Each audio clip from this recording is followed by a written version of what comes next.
तो दोस्तों मार्वल ने अपनी मोस्ट अवेटेड फिल्म्स एवेंजर्स 5 और 6 के टाइटल और रिलीज डेट अनाउंस कर दिए हैं। मल्टीवर्स सागा की ये दो फाइनल मूवीज 2026 और 27 में आने वाली है, लेकिन अभी से ही इनकी हाइप बनना शुरू हो गई है। ये मार्वल के सबसे बड़े प्रोजेक्ट्स हैं, जिन्हें बनाने में कई साल की मेहनत, बहुत सारी मूवीज और टीवी शो शामिल है। रिसेंटली एवेंजर्स 5 का नाम कैंग डायनेस्टी से बदल के डूम्सडे कर दिया गया है और आरडीजे को विलन के रोल में वापस लाया गया है, जिससे सबका एक्साइटमेंट काफी बढ़ गया है। आज मैं आपको एवेंजर्स डूम्सडे और सीक्रेट वॉर्स की सभी डिटेल्स और इन मूवी के कैरेक्टर्स के बारे में बताऊंगा। तो आइए देखते हैं। मार्वल स्टूडियोज ने 2022 में ही एवेंजर्स 5 और 6 को अनाउंस कर दिया था और इन दोनों मूवीज के लिए जो मल्टीवर्स सागा बन रहा था, उसका मेन विलन होने वाला था कैंग द कॉन्करर। ये कैरेक्टर फ्यूचर के लिए बहुत इम्पोर्टेंट था, इसीलिए मार्वल ने लोकी सीरीज में ही कैंग की ओरिजिन और बैक स्टोरी बता दी थी, ताकि ऑडियंस इस विलेन से अच्छी तरह कनेक्ट हो सके। जिसके बाद एंटमैन 3 में पहली बार हमें कैंग द कॉन्करर का एक एविल वेरिएंट देखने को मिला, जो कि बहुत पावरफुल था। लेकिन पब्लिक ने इस मूवी को ज्यादा पसंद नहीं किया और इसकी बॉक्स ऑफिस परफॉर्मेंस भी खास नहीं रही। इसी बीच कैंग का रोल प्ले करने वाले एक्टर जोनाथन मेजर्स के साथ एक कंट्रोवर्सी हो गई। उन पे अपनी गर्लफ्रेंड को हैरेस करने का केस लग गया, जिससे उनकी पब्लिक इमेज खराब हो गई। तब स्टूडियोज को कैंग की कहानी आगे बढ़ाने में डर लगने लगा, इसीलिए उन्होंने कोर्ट के जजमेंट का इंतजार किया। लेकिन इसी दौरान लोकी का सेकंड सीजन रिलीज होने वाला था, इसलिए मार्वल ने उस सीरीज की एंडिंग को ऐसे चेंज किया जिससे कैंग की स्टोरी को दोनों डायरेक्शन में ले जाया जा सके। एक तरफ लोकी को मल्टीवर्स का गार्डियन बना दिया गया और दूसरी तरफ टीवीए वाले सिर्फ कैंग के वेरिएंट्स को मार रहे थे। अब यहाँ जरूरत पड़ने पर मार्वल स्टूडियोज वाले फ्यूचर में टीवीए को कमजोर दिखा के कैंग को वापस ला सकते थे, या फिर उसे टीवीए के ही कंट्रोल में रख के उसकी कहानी खत्म कर सकते थे।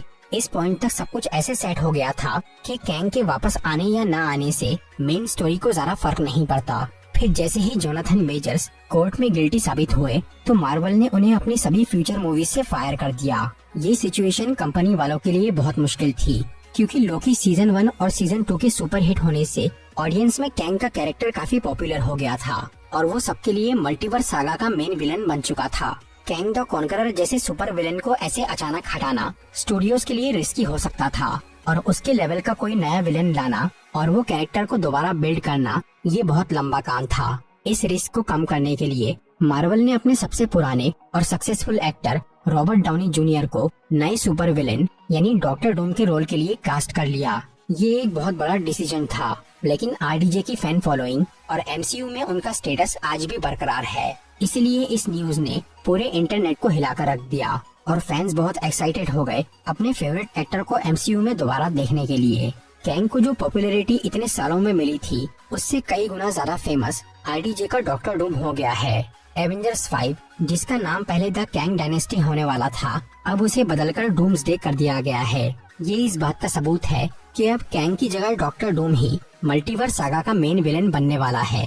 मार्वल ने आरडीजे के साथ 3 साल का कॉन्ट्रैक्ट साइन किया है, मतलब अब वो हमें एमसीयू में 2027 तक दिखने वाले हैं और डॉक्टर डूम की एंट्री होगी the fantastic four first steps movie में, जो कि 2025 में रिलीज होने वाली है। इस मूवी में एक अल्टरनेट यूनिवर्स की कहानी दिखाई जाएगी, जिसका मेन विलेन होगा गैलेक्टस। गैलेक्टस सेलेस्टियल्स के जैसे ही बहुत पावरफुल कॉस्मिक बीइंग है और इस बात के बहुत ज्यादा चांस है कि उस मूवी के एंड में डॉक्टर डूम गैलेक्टस को हरा के उसकी पावर्स चुरा ले, जिसके बाद डॉक्टर डूम को हराना नामुमकिन हो जाएगा।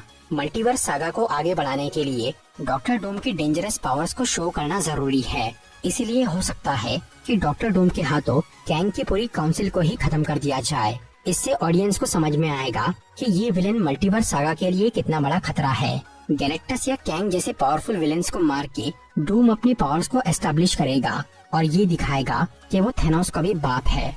किसी भी मूवी के हिट होने के लिए अच्छे एक्टर्स जितने जरूरी है, उतने ही जरूरी उसके डायरेक्टर्स भी है। एवेंजर्स इन्फिनिटी वॉर और एंड गेम की सक्सेस के पीछे डायरेक्टर जो और एंथनी रूसो का बहुत बड़ा हाथ था, जिन्होंने कैप्टन अमेरिका विंटर सोल्जर और सिविल वॉर भी डायरेक्ट की थी। इसलिए मार्वल ने रूसो ब्रदर्स को हायर किया है एवेंजर्स 5 और 6 को बनाने के लिए।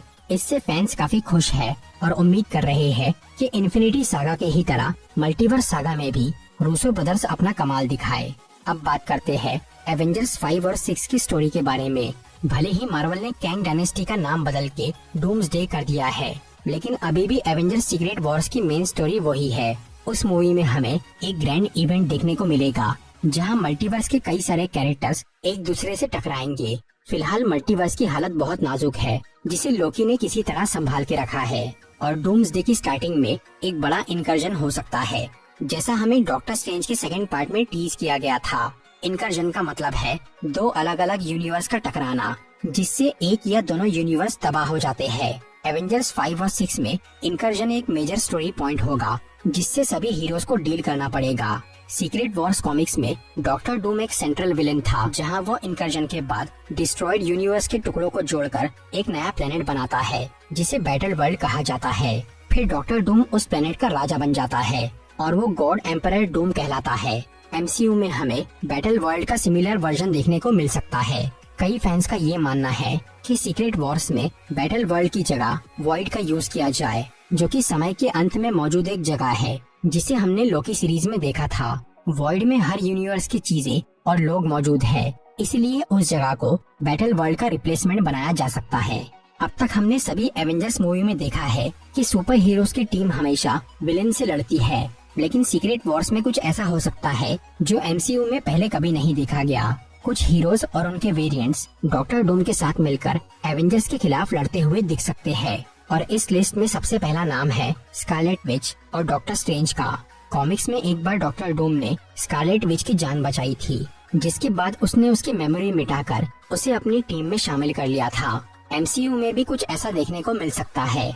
Doctor strange in the multiverse of madness में हमने देखा कि डार्क होल्ड किताब के इस्तेमाल से वांडा और डॉक्टर स्ट्रेंज की आत्मा भ्रष्ट हो चुकी है, इसलिए डॉक्टर डूम उन्हें इजीली अपनी टीम में शामिल कर सकता है। सीक्रेट वॉर्स के एंड में मल्टीवर्स रिबूट होगा और उसे दोबारा बनाया जाएगा। कॉमिक्स में ये काम मिस्टर फैंटास्टिक ने किया था मॉलिक्यूल मैन की हेल्प से, लेकिन एमसीयू में हमें अब तक मॉलिक्यूल मैन देखने को नहीं मिला है, इसलिए हो सकता है कि यहाँ मिस्टर फैंटास्टिक डॉक्टर स्ट्रेंज की मदद से मल्टीवर्स को दोबारा बनाए और सभी हीरोज को उनके यूनिवर्स में भेज दे।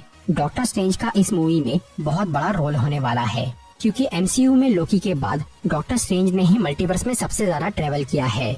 अब बात करते हैं वो सब इम्पोर्टेंट कैरेक्टर्स की जो हमें सीक्रेट वॉर्स में दिख सकते हैं। ये मूवी एवेंजर्स सीरीज का एक ऐसा क्लाइमेक्स होने वाला है जिसमें मल्टीपल यूनिवर्स के सुपर हीरोज एक साथ दिखाई देंगे।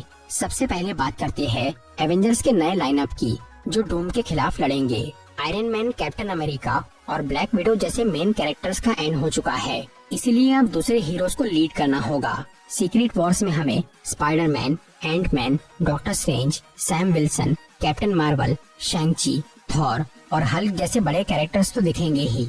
इसके अलावा यहाँ नए सुपर हीरोज जैसे कि America Chavez, miss Marvel, Kate Bishop, iron heart, कैसी लैंग, ये सब भी दिख सकते हैं। मूवी में वांडा मैक्सिमॉफ यानी स्कारलेट विच का रिटर्न हो सकता है। फिल्म में मल्टीवर्स के जरिए ओरिजिनल एवेंजर्स के अल्टरनेट वर्जन भी सामने आ सकते हैं। यहाँ आयरन मैन का एक वेरिएंट दिख सकता है, जिसका रोल शायद रॉबर्ट डाउनी जूनियर ही प्ले करे। इसके अलावा यहाँ दूसरी फिल्म सीरीज के कैरेक्टर्स जैसे कि टोबी मैगवायर और एंड्रयू गारफील्ड का स्पाइडरमैन, सोनी का वेनम, एक्समैन से डेडपूल और वुल्वरीन, इन सब के होने की काफी ज्यादा चांस है। मूवी में फैंटास्टिक फोर का दिखना कंफर्म है, जिनकी पहले 2025 में एक सेपरेट फिल्म आने वाली है और फिर वो एवेंजर्स की दोनों मूवीज में दिखेंगे। कॉमिक्स में मिस्टर फैंटास्टिक बहुत मेजर रोल में थे। उन्होंने लड़ाई के बाद मल्टीवर्स को रीबिल्ड किया था। सीक्रेट वॉर्स में सेंट्री नाम का एक नया सुपर हीरो होगा, जिसे मार्वल का सुपरमैन भी कहा जाता है, क्योंकि इस कैरेक्टर के पावर्स की कोई लिमिट नहीं है। उसके पास 10 लाख सूरज जितनी शक्ति है। सेंट्री हमें पहली बार 2025 की थंडरबोल्ट्स मूवी में दिखने वाला है। अब बात करते हैं कुछ सरप्राइज कैरेक्टर्स की। मूवी में टॉम क्रूज का आयरन मैन भी दिख सकता है, जिसका फैंस सालों से इंतजार कर रहे हैं, और यहाँ घोस्ट राइडर भी नजर आ सकता है। इंटरनेशनल एक्टर्स के साथ इस बार यहाँ हमें इंडियन एक्टर्स भी देखने को मिल सकते हैं। जब से साउथ इंडियन एक्टर धनुष ने क्रिस एवेंस के साथ द ग्रे मैन फिल्म में अपनी जबरदस्त परफॉर्मेंस दी है, तब से उन्हें ग्लोबल रिकॉग्निशन मिलना शुरू हो गया है। इसीलिए अब आने वाले टाइम में हम एमसीयू में कुछ बड़े इंडियन एक्टर्स को भी देख सकते हैं। तो दोस्तों, ये थी एवेंजर्स 5 और 6 मूवी के बारे में सभी इम्पोर्टेंट डिटेल्स। अगर आपको ये वीडियो अच्छी लगी हो तो इसे लाइक और शेयर जरूर करिए।